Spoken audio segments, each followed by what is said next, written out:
On the immigration front now today, Vice President JD Vance and other officials from President Trump's cabinet visited the border. The trip comes just the day after President Trump's address to Congress. Fox's Sarah Legre is live in Eagle Pass, where the vice president just wrapped up his visit. Sarah, this area was actually once a major hotspot for crossings. Yeah, and Vice President JD Vance was able to experience the changes here at Eagle Pass really for himself. I want to take you back a couple of years ago where I'm at Shelby Park. There were thousands of migrants here just waiting to be processed. Now, this was during a time when Border Patrol was encountering just around 3,000 to 4,000 illegal crossings each day. Fast forward to today, that number is drastically different. Our sources tell us that number is now at 14 for the Del Rio sector alone, where I'm at here in Eagle Pass. And Vice President JD Vance saying a little bit earlier today that the U.S. didn't need any kind of new laws. It just needed a new president. Take a listen.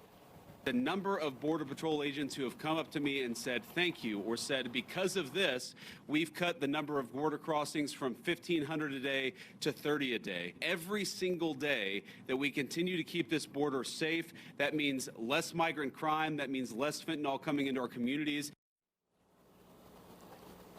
Yeah, and according to Customs and Border Protection, crossings at the southwest border in February were down 95% compared to last year, 94% for the year prior.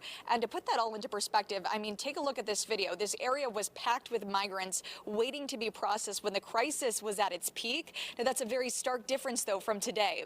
The Trump administration made this a top priority from day one, declaring the border a national security threat, shutting down the CBP-1 app, a controversial move, and sending thousands of troops to the border. Now, this is the vice president's first trip here since stepping into the role. He was joined by Texas Governor Greg Abbott briefly, along with Secretary of Defense Pete Hegseth and Director of National Intelligence Tulsi Gabbard. The group toured a federal immigration facility here in Eagle Pass. Hegseth and Gabbard also speaking today. They say border security is national security and said millions of illegal border crossings are unvetted and thousands have ISIS ties.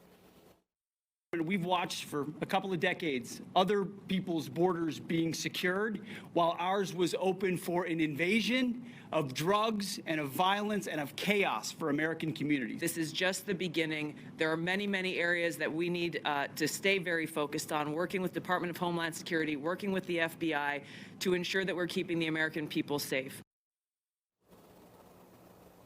Yeah, and Vice President Vance also said the Trump administration is considering label other organizations as terror organizations, I should say, just as they did a little bit earlier this year with the cartels.